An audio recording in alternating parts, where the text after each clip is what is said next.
안녕하세요. 연색 건우병원 박의원 원장입니다. 반갑습니다. 오늘은 무지해반증 수술 후 관리에 대해서 말씀드리겠습니다. 이제 환자분들이 무지해반증 수술에 대한 것들은 이제 저희 병원에서 많은 동영상도 있고 사실 다른 여러 곳에서 정보가 많이 있는데요.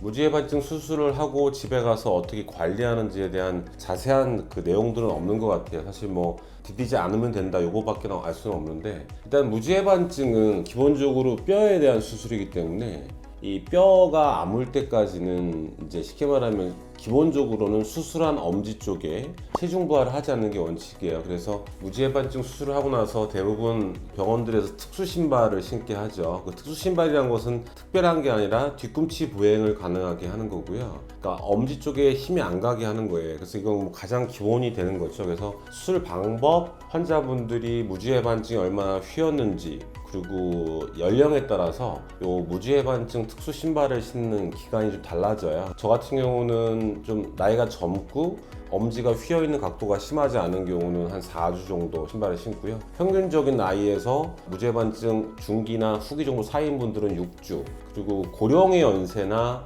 무지해반증 각이 아주 심한 이 후기 환자분들에서는 7주, 8주까지 또 안전하게 신는 경우가 있습니다. 그리고 가장 중요한 게 무지해반은 그 중간에 관절이 있어요. 관절을 포함해서 하는 수술이기 때문에 너무 오랜 기간 이 무지해반 수술 부위를 엄지 운동을 해주지 않게 되면 이 관절이 굳게 되거든요. 이 관절이 굳는 것 때문에 생기는 많은 문제가 있기 때문에 저 같은 경우는 통증이 많이 호전되면 1 내지 2주부터 집에서 환자분에게 엄지 운동을 위아래를 이제 교육을 시키고 있어요. 그리고 한 4주가 되면 그때부터는 엄지 운동을 많이 하게 하고요. 특히 엄지가 이 위로 가는 걸 이제 익스텐션이라고 하는데, 엄지를 본인 쪽으로 꺾는 건 잘 돼요. 근데 바닥 쪽으로 꺾는 이 운동이 잘 안 되는 경우에는 수술하고 나서도 엄지 바닥에 붓기, 또 엄지가 약간 뻗치는 느낌이 있기 때문에 이것도 어느 정도 그 붓기라든가 무지해반증이 재발하는 데 기여를 하게 돼 있어요. 그래서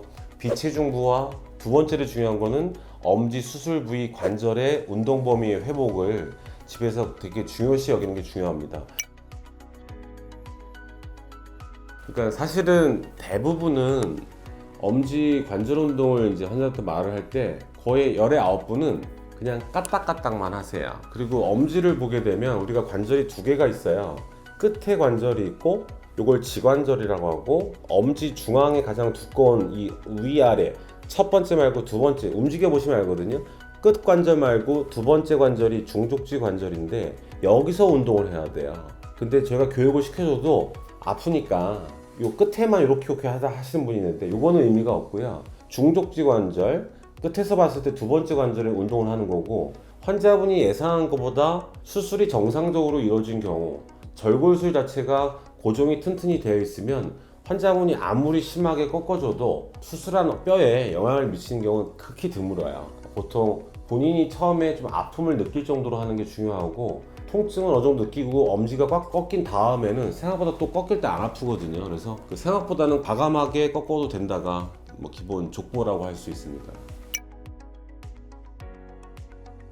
4주나 6주가 되면 이제 절골술한 부위가 어느 정도 힐링, 아무는 경우가 되겠는데요. 근데 보통 한 70%, 80% 뼈가 아문 거고, 보통 4주, 6주가 되면 보통 일반 신발을 신고 엄지 체중 부하를 하게 되죠. 근데 그때도 말씀드린 것처럼 엄지 운동을 계속하고 본인 발의 붓기를 많이 빼는 게 되게 중요해요. 그래서 4 내지 6주가 되면 일상생활로 점차 복귀하는 시기지만 가벼운 일상생활, 뭐 당연히 운전은 되겠고, 그리고 뭐 심하게 운동하는 거는 좀 빠르다고 할 수 있어요. 그래서 4주, 6주가 되면 보행이 가능하고 어느 정도 정상생활은 가능하지만 엄지에 너무 무리가 되는 거, 뭐 점프라든가 달리기라든가 그런 등산이라든가 이런 운동은 좀 무리가 될 수 있습니다.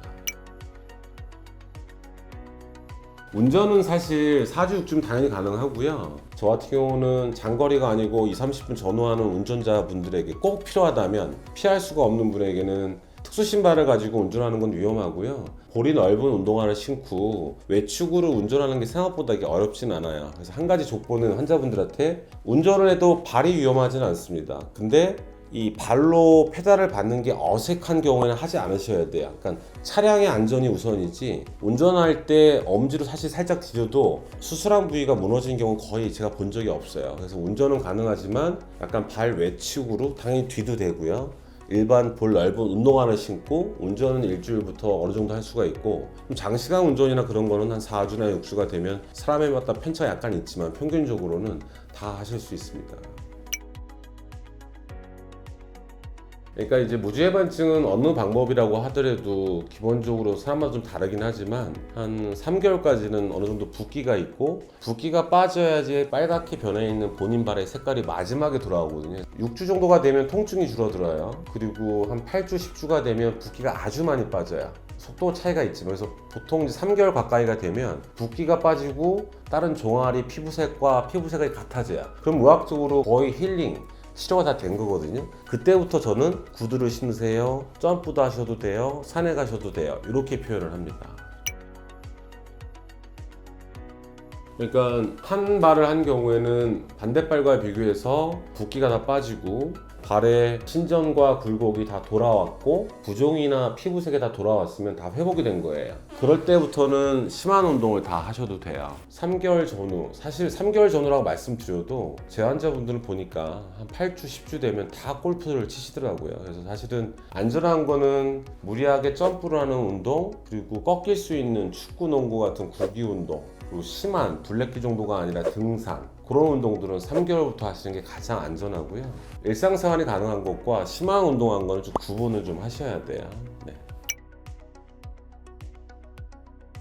세 편에 걸쳐서 무지해반증이 많은 것에 대해서 이제 알아보는 시간을 가졌는데요. 일단 무지해반증 자체는 계속 말씀드리지만 미용만을 목적으로 한 치료가 되어서는 안 되고 엄지의 기능을 회복하는 게 가장 중요합니다. 그래서 원칙적으로 무지해반증이 갖는 의미는 엄지 보행을 통한 그 전체적인 신체적인 균형의 밸런스가 되게 중요하거든요. 그래서 무지해반증 있는 분들이 말씀드리잖아요. 계속 발목에 잘 삐고 무릎도 안 좋아지고 그런 영향이 많기 때문에 치료 시기를 놓치는 것도 뭐 되게 안 좋지만, 만약에 무지해반증으로 인한 불편, 뭐 튀어나온 부의 통증, 전족부의 통증이 있는 경우에는 수술을 떠나서, 요즘은 족부를 전문적으로 하는 의사가 있는 병원이 많기 때문에 수술을 떠나서 기본적인 진찰, 뭐 예방 방법, 뭐 깔창 이런 것들을 조기 진단하고 조기에 발을 관리할 수 있는 그런 치료를 받는 게 수술에 앞서서 가장 중요하다고 생각됩니다. 재밌고 유익하게 시청하셨다면 구독과 좋아요 부탁드립니다.